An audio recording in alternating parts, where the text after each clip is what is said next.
Hello everyone, it's Mary. Welcome back to the channel. I am having a really good time with this steel die. This is a steel rule die, am I saying that right? But it's called Trotter and it's from Spellbinders. And I'm going to turn this die into some holiday cards. So I need some. You watching my videos, you know I'm desperate. Okay, so I have this really thick steel rule die. These are amazing. I have probably about 10 different types, but they cut through, this is thick, very thick watercolor cardstock, and it cut through 3 layers like a dream. It probably would have done more, but I didn't want to push my luck. So, I was able to die cut these really simply, and it was just like, you know when you die cut something and you pull it off the die and all the inner pieces just fall apart and you're like, yes. Yes, that's the feeling I got with this die.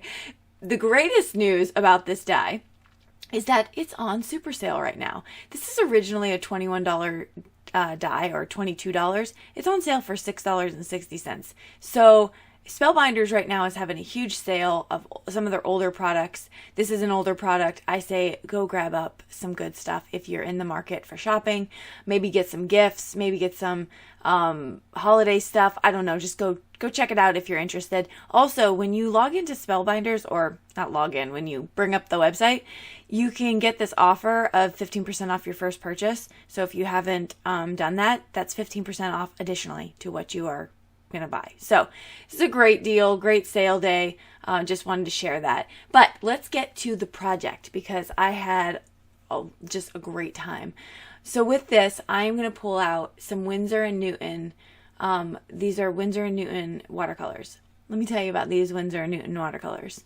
My husband came home one day from the thrift store and brought me a whole bunch of craft stuff. Now this is a tricky game he's playing. I mean, it's very risky because he, as he would say in his words, it's hit or miss with you when it comes to picking up stuff from the thrift store or craft stuff in general. I'm like, yeah, you're right. It is hit or miss. I guess I am self-ID'd a craft snob.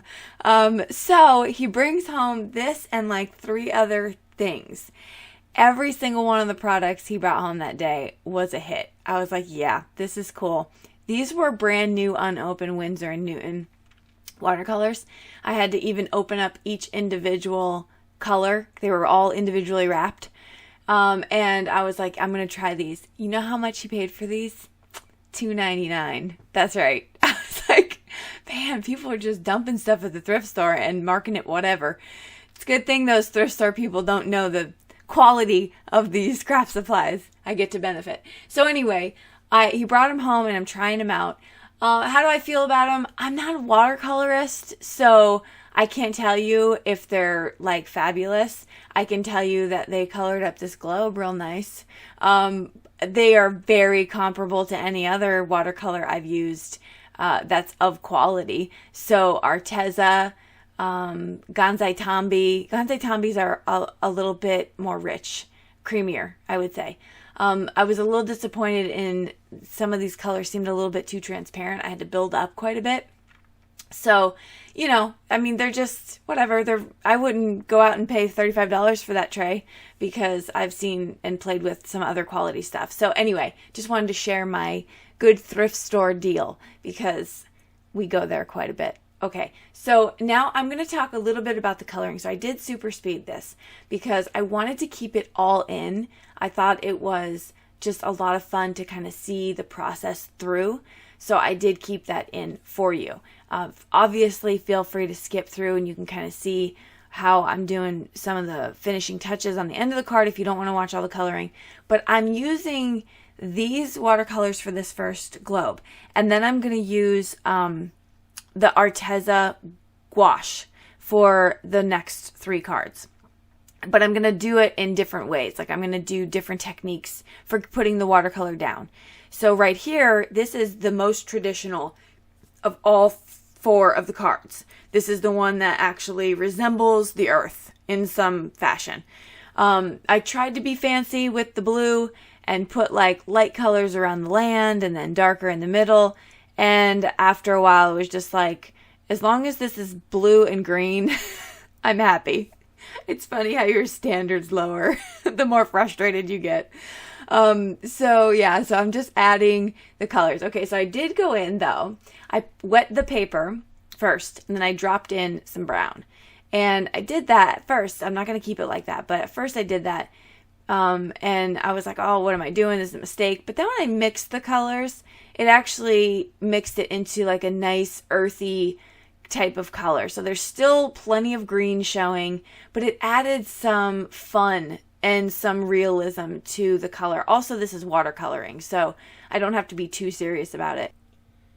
Okay, let's move on to our next one. So you saw me use my anti-static powder bag because I'm going to do some embossing. So I pulled out my Ranger embossing pen, and I am going to outline all of the land pieces. I want a gold outline for this globe, and I'm going to drop in some really fun, pretty colors from my Arteza Gouache set.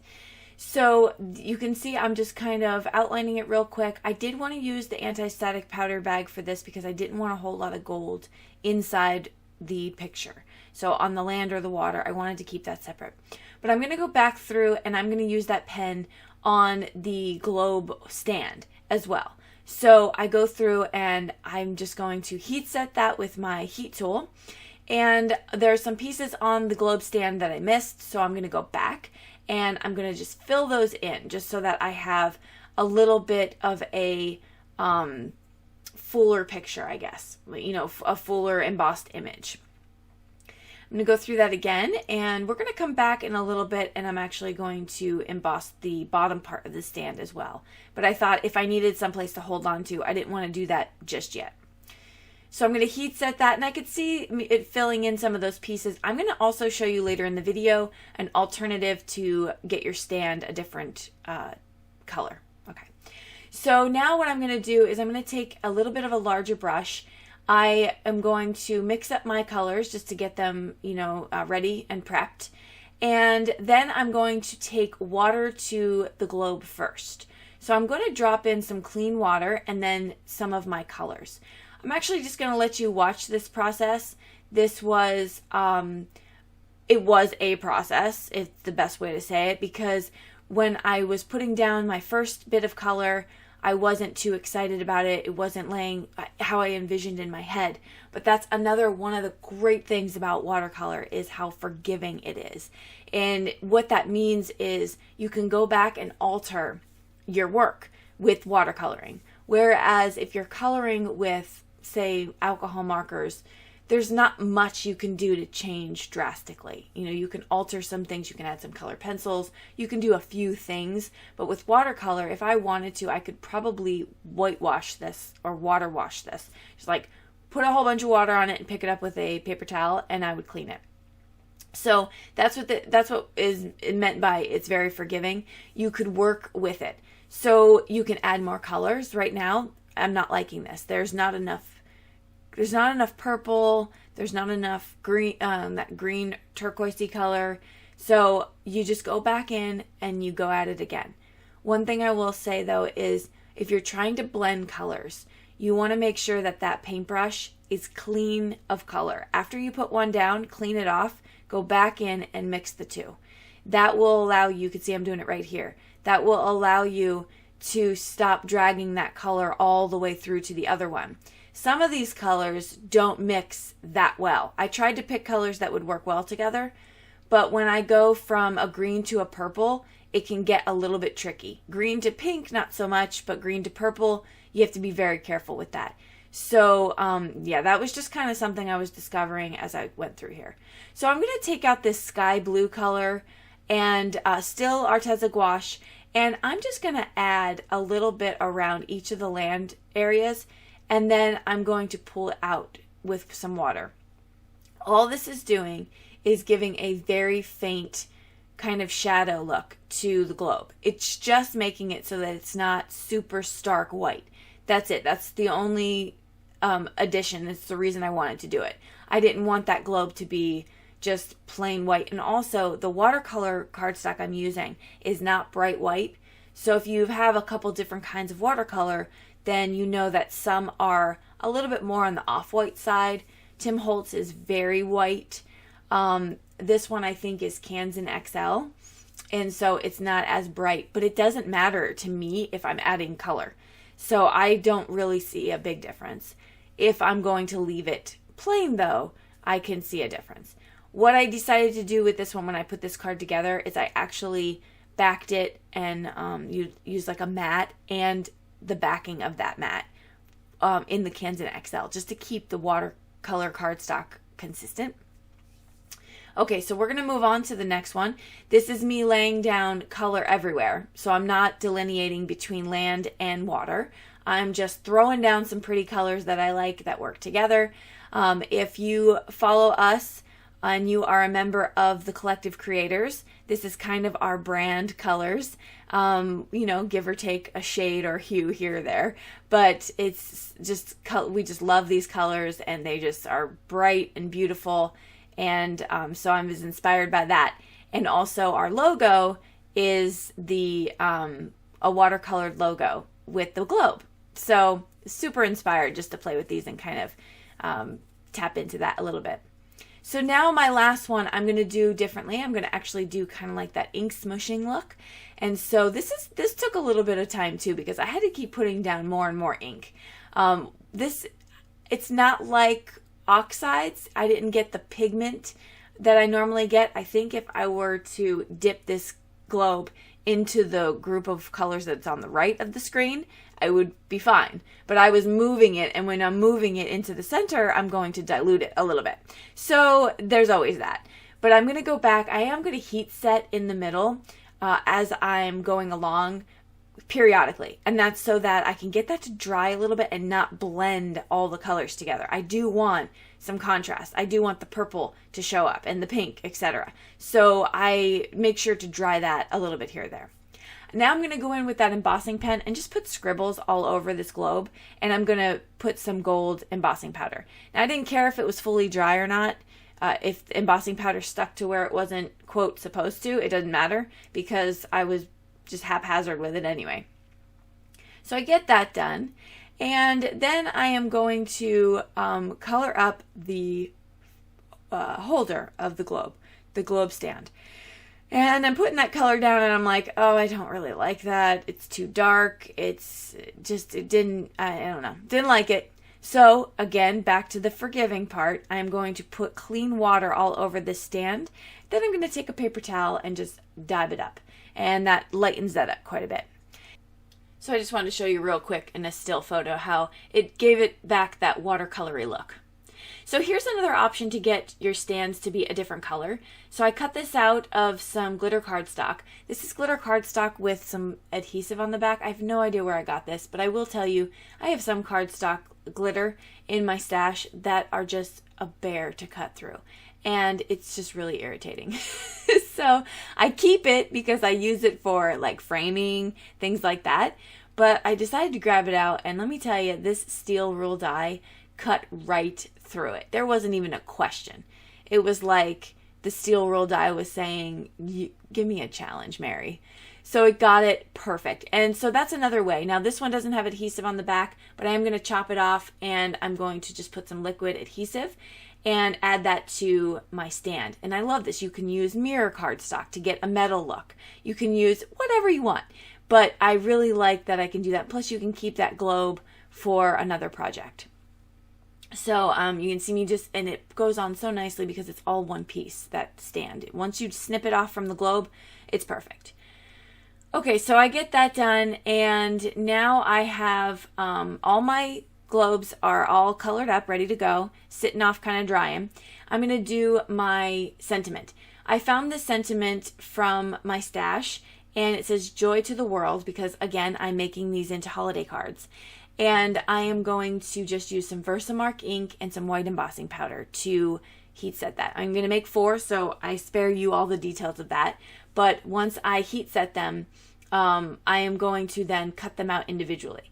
So if you have a circle die, you can use that, or you could cut them in squares, however you want to do it, but I love the circle sentiment for the circle of the globe. I just thought that really tied everything together. I am going to cut them down first, and then I'm going to bubble cut them. So that just means I'm cutting around the sentiment in the shape of the sentiment. This one was extremely easy to do. I also find that bubble cutting is also a very forgiving type of technique, because you can't really see if you made any mistakes. At least I can't. My final touch here for this card is I'm going to go back with a piece of cardstock that's been cut down by a Lawn Fawn rectangle stitch die, and I'm going to put Versamark ink all along the sides of that. And then I'm just going to dip it in my gold embossing powder. So this is where having an additional embossing powder kind of holder really comes in to play, because it just makes things like that so simple, and I don't have to pour stuff back into a jar. If you don't use embossing powder that much, that's fine, but for my main colors, I always have them in some sort of container that I can just use them that way. Okay, so now we're going to assemble our cards, and I am going to use some art glitter glue liquid adhesive. I do this because I don't want to, you can definitely pop up that image, that would be fine, but I didn't want to cut up all that foam tape. So I'm just going to add my liquid adhesive here, and right in between everywhere. I don't want anything to stick out, it's just going to go lay down flat. But in order to do that, I need to lay it down on my cardstock, and then I need to get something heavy to put on top of it, because this is watercolor paper. I put a lot of water on it, and it is a tiny bit warped. Once you lay that down though, and I used a really big heavy acrylic block, it sticks just fine, and it's very super flat. So these cards are great for the mail. I need to come up with some ideas that are good to go through the mail and aren't going to be, you know, run any risk of getting warped or any problems. So this is a good design for that. And then I'm just going to back this on another piece of cardstock here and onto my base. So I do another piece of cardstock to keep the colors of those two watercolor cardstocks the same. But in the other three photos, I used the first backing. The first panel is going to be white, Neenah Solar White, 110 pound. And then so is the base. So it just kind of flows that same kind of white cardstock throughout. If you mixed and matched your white cardstock, I can almost guarantee you no one is going to notice. But it's just something that I decided to keep consistent. And there is the finished card. I'm not going to put any additional embellishments on any of these cards, but you absolutely certainly can if you want to jazz them up a little bit. But I'm going to take you through some still photos here. Thank you so much for stopping by, for hanging out with me as I get through some of these holiday cards.